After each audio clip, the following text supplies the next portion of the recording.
Hello and welcome to Reporters, the programme that brings you the very best of France 24's reporting from all around the world. On today's programme we head to Egypt, an Egypt that after the party is beginning to look not only towards life after Hosni Mubarak, but towards an altogether different future in a profoundly different Egypt. Indeed, the Tahrir Square protests did far more than topple a dictator that few had imagined could be toppled. In fact, the movement took the world and itself by surprise, and in doing so is likely to have transformed the society from which it sprang to its core and from the bottom up. It is a movement that proved stronger than the sturdiest of police states, and yet more spontaneous and secular and genuinely inclusive than any of our Western preconceptions had initially allowed. But it was leaderless and largely apolitical, strengths in its creation that could prove weaknesses as it seeks to help rebuild a new country. Our reporters Virginie Hers and Tatiana Massad went to Cairo to track the rebirth of a country. Cairo reeling after the fall of Mubarak. The following day, the Journalists' Union calls a meeting to discuss the future. Moments before it's set to start, one of the union's oldest members, Mohammed Abdel Kudus, makes the call for prayer. He's part of the Muslim Brotherhood. Few people heed the call. At the same time, a group of young people appear, saying they're the real revolutionaries of Tahrir Square, a claim that's impossible to verify, since in the heady days of the revolution, many breakaway groups have been formed. We are the youth of the revolution. We've just made our first official speech. We need your support. Okay, we're here to help. But let's try to avoid political one-upmanship. And let's not play at being little dictators. We're the youth of January 25th. We've just made a speech because there are people of 45, 50 years old who say they were responsible for the revolution. Who are these people? We don't know them. Meanwhile, inside the building, it's an opportunity for journalists to settle old scores. Calm down, calm down. They accuse each other of having been puppets of the government. Shouting fills the hall, and the meeting deteriorates into chaos. The union represents all journalists. There's room for everyone. Some members here want journalists with ties to the old regime to be kicked out of the union. The union's director is among those in the firing line. He's a member of Mubarak's party, that's the problem. No one's listening to us. You've never listened to anyone, and you never will. The young protesters from Tahrir Square weigh in, trying to get their voices heard, but they're unable to get up on stage. They're accompanied by the father of a protester who died during the uprising. His son is dead. He was killed. No one gives a damn about it here.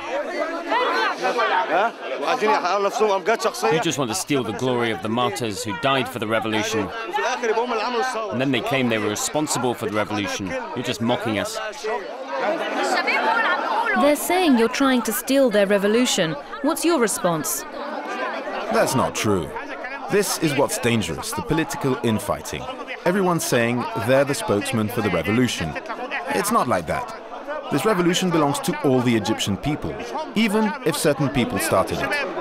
In this upmarket suburb of Cairo, other young revolutionaries have managed to gain recognition as legitimate political activists. People like Abdel Rahman, head of an IT company, who's become an advisor to Mohammed El Baradei. Okay, thank you very much. Abdel Rahman assembled a group of supporters for the Nobel Peace Prize winner last year, and since the revolution, even the army's taken an interest in him. Considered a key player, Abdel Rahman's been consulted by the Supreme Council of the Armed Forces since they've taken the reins in Egypt. He's still objective in his analysis of the military. I felt the army was quite authoritarian during the last meeting.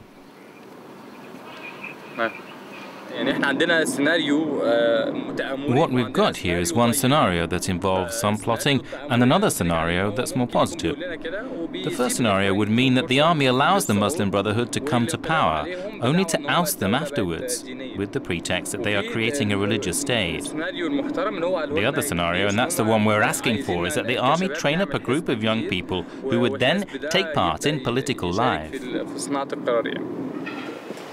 In the afternoon, he heads to Al Aghouza, a middle-class district of Cairo, where he meets with other supporters of El Baradei in a friend's apartment. Students or young activists who share democratic ideals, they were able to come together via the internet. Examples of the so-called Facebook generation who launched the anti-Mubarak movement a year ago. At the time, they went from door to door, asking people for signatures in the name of political change. 1 million people have signed our petition so far. It was the first time so many people expressed their opposition to the regime. And that broke down some of the fears Egyptians had, because the names of those who signed were published on the internet. During the revolution, that happened repeatedly.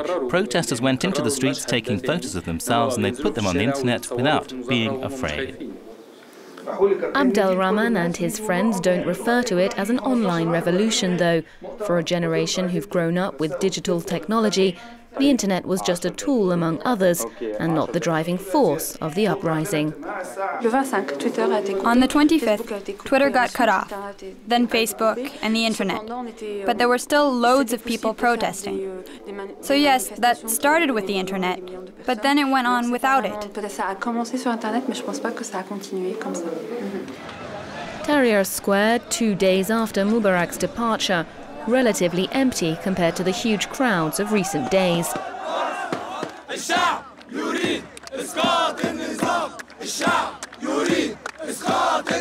There's just a handful of demonstrators left. They're being moved on by the army, a new approach since the Egyptian military remained neutral throughout the protests. We're the ones who bestow legitimacy on the president, and we legitimize the army. We give the army orders. We're not following the orders of the defense minister, because he's part of the regime. The regime will go on as long as we have no guarantee of democratic transition. This is not going to happen overnight, but how can we trust an army who helped Mubarak?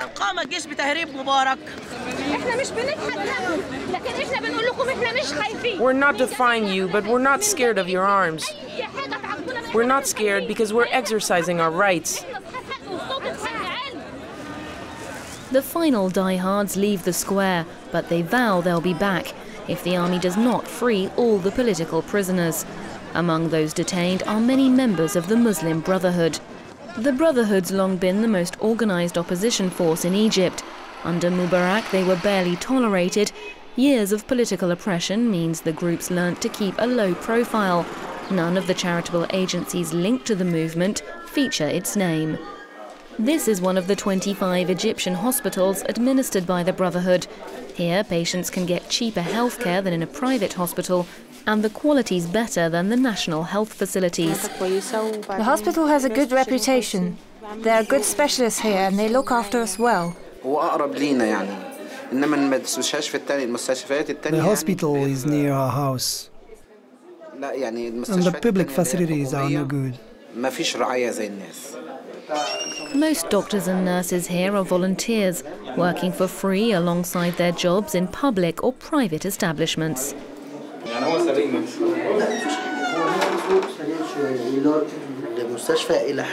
Here, patients pay almost nothing. It's charity, really. An operation, for example, costs 5 times less than in a private institution, and I benefit academically, while also helping people out. I trust the Muslim Brotherhood. I've known them for a long time and they're good in many different areas. I work in this hospital because it belongs to the Muslim Brotherhood. Political discourse, however, is practically absent. When we ask about the future of the Brotherhood, the response is carefully measured.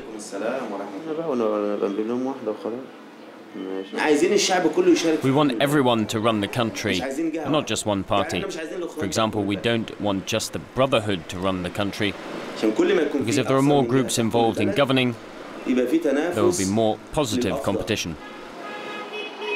For the moment, the Muslim Brotherhood don't intend to put forward a candidate for the presidential race, but they are gearing up for the legislative elections. Opposition factions are coming together in an attempt to find common ground and potentially join forces. We meet with Abdel Kudus, the member of the Brotherhood from the Journalists' Union. We're at the headquarters of the Democratic Front's party. They're a liberal party, presided by Dr. Oussama Ghazali Arb. He's a staunch opponent to Mubarak. All the parties gathered here have no real offices, but they're going to unite, like streams flowing into a river. Here, representatives from the old opposition groups meet. They just about managed to survive under Mubarak, parties like the Waft or the Al-Khad party. But the new guard's here too. Abdelrahman is watching proceedings. We're not afraid, but we don't want to repeat the mistakes of the old parties. They've been in politics for a long time without achieving a thing. These young people have got plenty of things done in a short space of time. After 4 hours, and despite their differences, the parties managed to agree on a common motion. They're to vote on a list of people to represent them before the military. That's democracy. Elections that are not rigged. For the Egyptian people, the prospect of free and fair elections fuels discussion. In this cafe in a working-class part of Cairo, customers are no longer afraid to express their opinions, and everyone weighs in with what they think. We want the army to stay, because the Egyptian army is an army of justice. We're all behind them. Our hearts are with them. No, we will not accept a military regime. I hope that the future president will not have the same powers as Mubarak. We need a parliamentary regime and a honorary president. Personally, I would vote for the Muslim Brotherhood whatever happens, even if they run in the presidential elections. They're going to apply Sharia law and Islamic law like in Saudi Arabia. And if they applied it right now, that would mean condemning the majority of people here, because everyone commits little crimes. We're all poor. We want half of the new government to be made up of young people. We're fed up of the old guys. Their politics have destroyed this country. Back in Tahrir Square, the public space has become something of a patriotic tourist spot. Egyptians are proud. Now they've fought to come this far. There's no question of going back to the bad old days of the regime.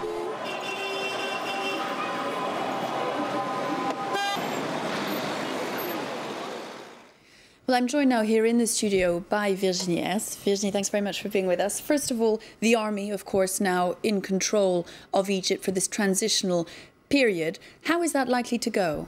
Well, this is really the question, Melissa, and it's very difficult to guess what the army's intentions really are. It's a very secret institution, and it's very hard to approach them. We tried to interview them or to film there during any official event, and we were told that only Egyptian state TV is allowed to film them, and sometimes it's only their own cameraman who are allowed to film them. So we couldn't approach them really. And when this military Supreme Council that is ruling and leading the country right now is communicating to the people, it's, you remember, maybe through spokespersons who goes and reads a statement at the state TV, and that's all. So it's very hard to know what they really want to do.